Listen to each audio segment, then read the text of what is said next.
Hello dear friends. दोस्तों यहाँ पे एक बहुत बड़ा जो क्वेश्चन अभी उठा है तो उसका अभी united forum banking union and all India bank employ association ने मिलकर जवाब दिया है। Why they have called for strike. तो यहाँ पे united forum banking union and all India bank employ association की तरफ से जो हाल ही में आंसर दिया गया है स्ट्राइक को लेके, वो इस वीडियो में डिस्कस करने वाले हैं फ्रेंड्स। तो यहाँ पे वीडियो को लाइक कर देना और चैनल को सब्सक्राइब कर देना and please share the update with other जो आपके फ्रेंड्स हैं, रेस्पेक्टेड सीनियर पेंशनर्स हैं। तो यहाँ पे आप देख सकते हैं बाय दिस स्ट्राइक। सो यहाँ पे जो डिमांड्स रखी हैं, क्या क्या रखी हैं, तो आप देख सकते हैं। All India bank employ association, united forum banking union, all India bank strike 30th and 31st को why 1 million bank employees and officers by this strike. जो डिमांड्स हैं, इंट्रोडक्शन ऑफ 5 डे बैंकिंग, उसके बाद updation of pension for past retirees, ये past retirees लिखा है इन्होंने। Resolution of residual issues, adequate recruitment in all cadres to ensure better customer service, scrapping of new pension scheme and restore old pension scheme, immediate commencement of negotiations on charter demands for wage revision। तो यहाँ पे why this strike, तो ये important मुद्दा है। After prolong discussion 11th bipartite settlement and 8th joint note on revision of wages and service conditions for workmen and officer of banks were signed between the unions and IBA on 11th of November during the peak of corona pandemic period. Some Since some of the important issues could not be resolved for want of time and for want of detailed discussions between the parties, so it was agreed that these remaining residual issues should be further discussed subsequently to reach a mutually acceptable and amicable solutions. So accordingly, minutes were signed between IBA and Workmen Union on 10th of December and with officer organization on 4th of January 2021, listing out the issues and deciding to pursue the issues through further discussions and amicable solutions. The following will indicate the various efforts taken by us to resolve the issues amicably and the contrasting delaying tactics of the IBA। तो यहाँ पे veg revision settlement signed होती है 11th नवंबर 2020 को। फिर 10th दिसंबर को minutes of residual issue signed with workman union. 4th जनवरी 2021 को minutes on residual issue signed with officer organisation. 22nd जुलाई 2021 को discussion with workman unions, no issues resolve. 22nd जुलाई को discussion with officer organisation, no issues resolve. तो यहाँ पे ऐसी मीटिंग चलती रहती हैं और इसका कोई अंत ही नहीं होता। फिर अभी लेटेस्ट जो होती है वो 12th ऑफ जनवरी को हैपन हुई है। United forum banking union meeting decide to revive the agitation. Thus, after patiently waiting for 2 years and after exhausting all our efforts, United Pharma Banking Union has been compelled to give this call।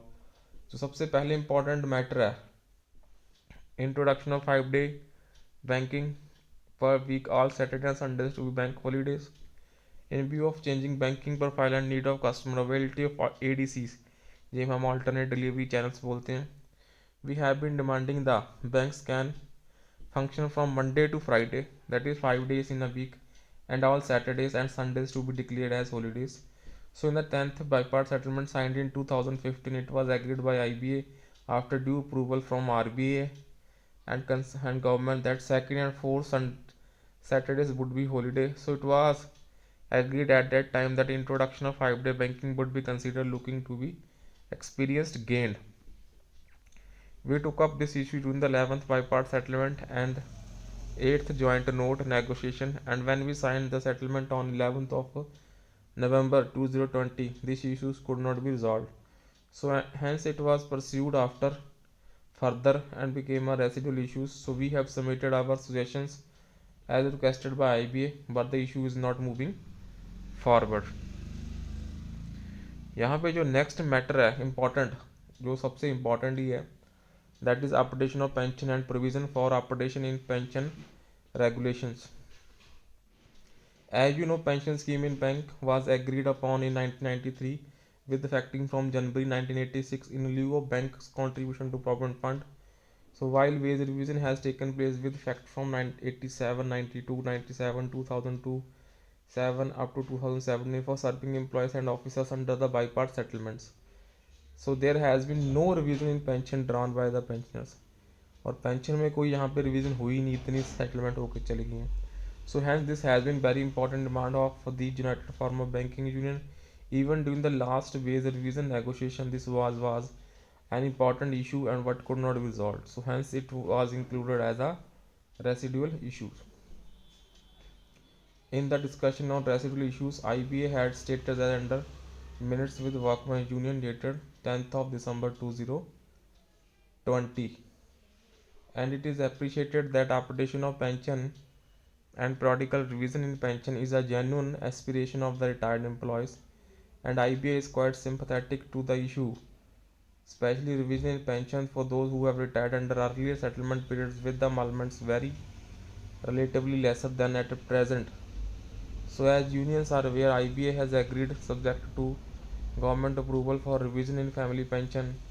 Banks will have to make additional provisions toward this. So application also involved additional costs and additional funding. So during the negotiations on wage revisions, IBA has already indicated that looking to the cost constraint, the issue would be pursued further for amicable solution subject to government's approval in this regard. So the current details of pension fund in various banks are being collected, and based on these details, actuarial working also need to be done. So this process would be expedited to take the issue further, and IB and banks would take decisions subject to government approval. उसके बाद minutes with officer association dated 4th of January 2021, IBA is actively evaluating the issue as demanded by the association, for which an actuary is appointed. Thereafter, IBA convened a meeting with the unions on 22nd of July 2021. In this meeting, the unions submitted their views and IBA agreed to discuss the issues further, but no discussion has taken place thereafter, and this important issue remains pending till now. तो अभी तक ये issue pending है. Whereas the bank pension scheme is a virtual shadow of the government pension scheme, and where there is a periodical revision in pension along with the wage revision as per pay commission for government in service employees. और वहाँ पे जो central government scheme है वहाँ पे pension हर पे revision पे revise होती है automatically. Hence, the denial of revision in pension is injurious, unfair, and highly unjustified. The age group of bank pensioners who have been denied revision is in the range of 65 to 96 years. Those who are retired from 1986 to 2017, hence we demand immediate resolution of this long pending demand.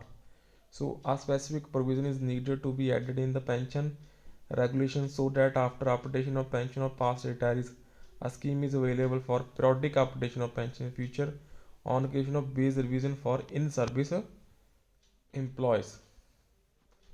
Next है settle the residual issues. जो भी issues पिछली settlement में residual रह गए हैं उनको जल्दी से जल्दी यहाँ पे सेटल करवाने की जो बात है उसके रिगार्डिंग है. और next adequate recruitment in all cadres. जैसा कि आपको पता है बैंक्स में अभी क्लरिकल की दोस्तों क्लरिकल्स बहुत कम है. यहाँ पे लास्ट मंथ एक डाटा रिलीज हुआ था जिसमें क्लरिकल्स की जो परसेंटेज है वो ड्रास्टिकली डिक्रीज हुई है in comparison to officers. And जो टोटल अभी लास्ट वीक जो डेटा रिवील हुआ है और उसमें जो public sector employees and private sector employees की जो स्ट्रेंथ है वो ऑलमोस्ट सेम हो गई है. मीन्स पब्लिक सेक्टर बैंक्स में रिक्रूटमेंट हुई ही नहीं आफ्टर 2013-14. ये जो डेटा दिखा रहा था भी जो ऑफिसर एंड क्लरिकल का staff and public sector banks वो कम ही होता जा रहा है। It may be because of the वो लोग अडॉप्ट कर रहे हैं टेक्नोलॉजी को, पब्लिक सेक्टर बैंक्स, उस वजह से भी हो रहा होगा। बट जो बिजनेस है वो तो बैंकों का बहुत ज़्यादा इंक्रीज़ हुआ है। उसके बाद स्क्रैपिंग ऑफ एनपीएस, आपको पता ही है भी जो एनपीएस है दोस्तों वो उतना अच्छा नहीं है इन कंपैरिजन टू द जो ओल्ड पेंशन स्कीम है, और उसकी डिमांड को मद्देनज़र रखते हुए भी ये स्ट्राइक कॉल करी है। उसके बाद जो उन्होंने डेमोन्स्ट्रेशन का पूरा वेरवा दिया है कैसे कैसे चलेगी। 14 जनवरी striking, serving striking notice on IBA. 16 जनवरी डिस्प्ले ऑफ पोस्टर्स रहेंगे। 20 जनवरी को डेमोन्स्ट्रेशन रहेगा at all the centres, and 25 जनवरी को डेमोन्स्ट्रेशन एट ऑल सेंटर। 24 को बैच बियरिंग है। 27 को प्रेस स्टेटमेंट रिलीज करने का at all centre, and 30th and 31st को ऑल इंडिया स्ट्राइक दोस्त यहाँ पे डिक्लेयर हो जाएगी। So this was why. So ये वाई का आंसर है। So this is the explanation that is given by United Farmer Banking Union and All India Bank Employees Association. They have called for strike. So that's all for this session. Please share the update with other respected in service employees. And so that's all for this session. Take care all. Please. Bye bye.